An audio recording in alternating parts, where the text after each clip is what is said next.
Baiklah, kita lanjutkan materi kita ya, yaitu bahasa pemrograman C++ ya, dengan VS Code Visual Studio ya.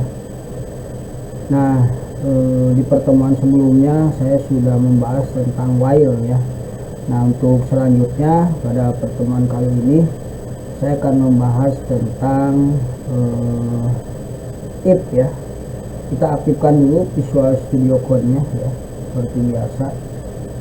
Oke, ini kita bersihkan dulu ya, bersihkan dulu. Nah, lalu kita clear juga di sini ya, clear terminal ya.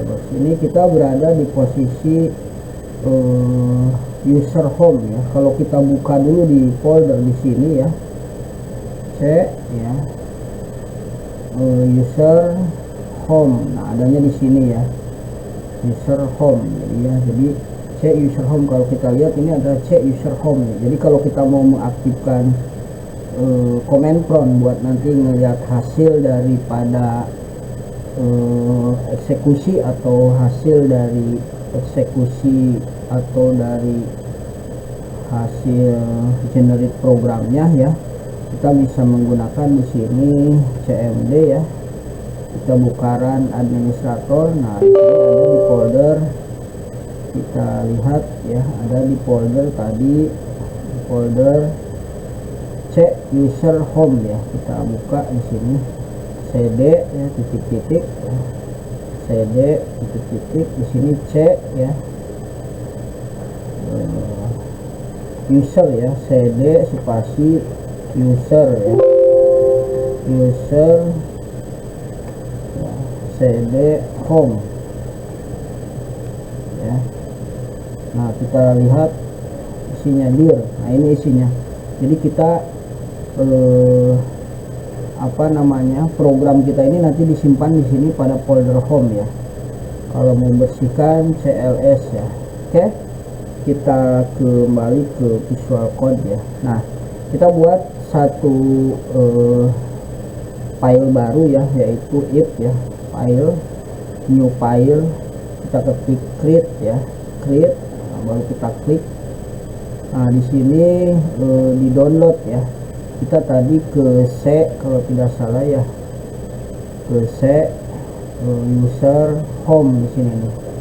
Nah, sini kita buat namanya file if ya, namanya if ya, file if gitu aja ya, .cpp ya. Nah, di sini sudah ada nah ya, tempat kita membuat codingnya. Nah, saya sudah menyiapkan di sini, sudah saya konsep dulu ya. Nanti kita bahas di Studio Code-nya. Ya, kita copy dulu. Nah, di sini kita copy paste ya. Nah, kita perhatikan seperti biasa, include your stream ya, using name std. Ini adalah pustaka ya, pustaka dari bahasa pemrograman C++ ya.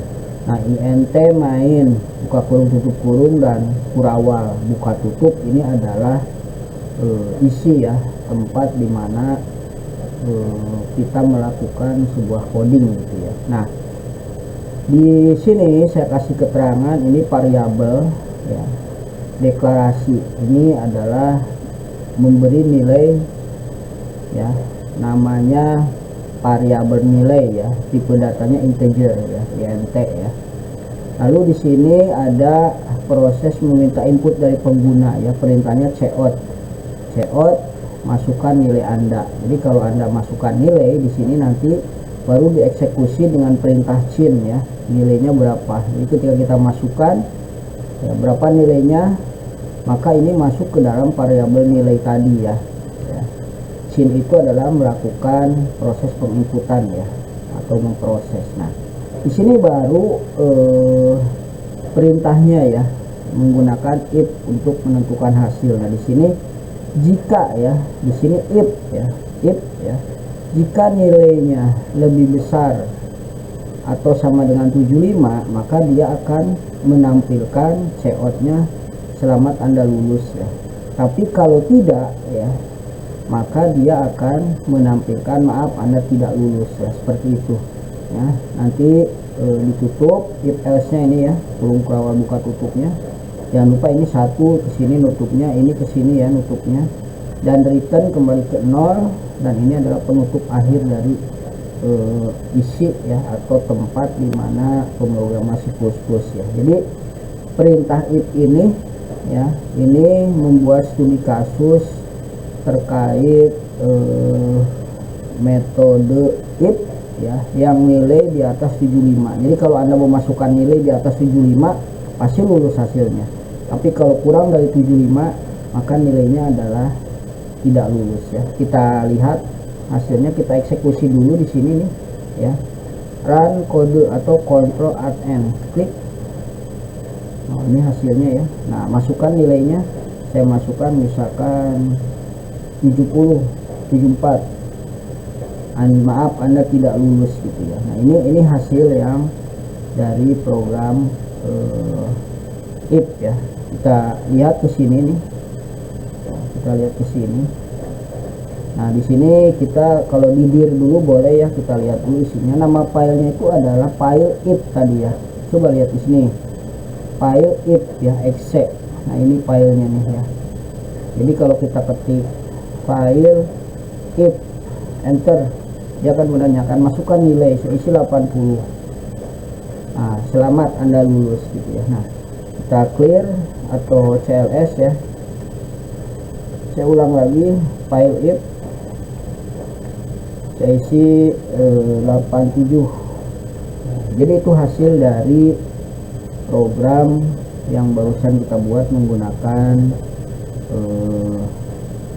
bahasa pemrograman C++ ya, dengan file if gitu ya. Oke, selanjutnya saya masih punya contoh lagi. Ini adalah if else ya.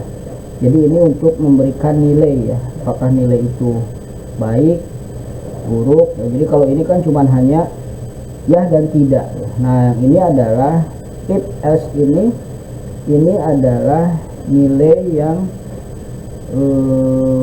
banyak tidaknya gitu ya. Jadi artinya kalau iya ini, kalau tidak ya begini, kalau tidak ya begini, kalau tidak begini gitu ya. Nah, biasanya ini dipakai untuk nilai gitu ya, dan lain-lain sebenarnya kebutuhannya.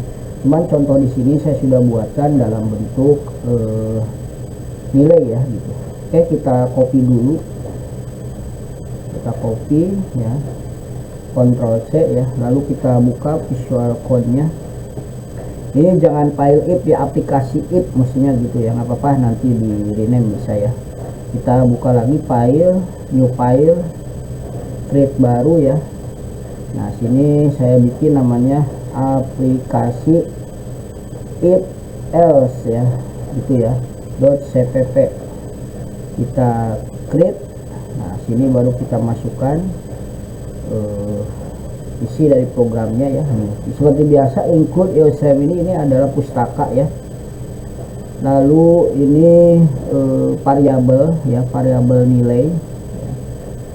Lalu memasukkan nilai dengan perintah cout di sini ya. Lalu di sini mengeksekusi nilai. Nah, baru di sini logika if-nya ya. Jika nilai yang dimasukkan ya lebih besar atau sama dengan 90 ya, maka nilainya adalah ini ditampilkan ya, cout nilai Anda adalah A atau sangat baik gitu. Atau jika nilainya lebih besar dari 75 ya, berarti 75 sampai dengan 90 karena di sini batasnya ya, maka nilainya adalah baik, akan ditampilkan dengan cout ini ya. Tapi kalau seumpamanya nilai Anda ya yang dimasukkan itu adalah lebih besar sama dengan 60 sampai dengan 74 berarti ya. Oh, sama dengan berarti sampai 75 ya. Ini berarti nilainya adalah cukup. Nah, selain dari itu ya, else ini nih, ini else if ini selain dari itu, berarti kalau selain dari itu di bawah nilai 60 ya. Karena kalau di atas nilai 90 itu udah pasti jawabannya baik ya, atau sangat baik A ya. A nih ya. Tapi kalau di bawah ini ya, di bawah 60 sudah pasti nilainya adalah kurang ya. Nah, biasa ini ditutup, dinolkan kembali, return, dikasih nilai 0 ya, lalu ditutup ya. Coba kita eksekusi ya. Nah, ini dia akan menanyakan berapa. Saya kalau isinya 60, nilai Anda cukup gitu ya. Oke, kita lihat di sini, di coding sini ya. Nah, di sini tadi sudah ada namanya aplikasi if else ya, else ya. Kita ketik, nah masukkan nilainya, saya isi 85, nilai Anda baik gitu ya.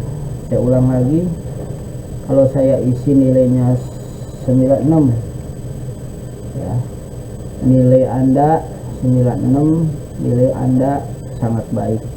Kalau saya isi lagi misalkan 77, nilai Anda baik ya. Tapi kalau supaya saya isi nilainya 50 ya,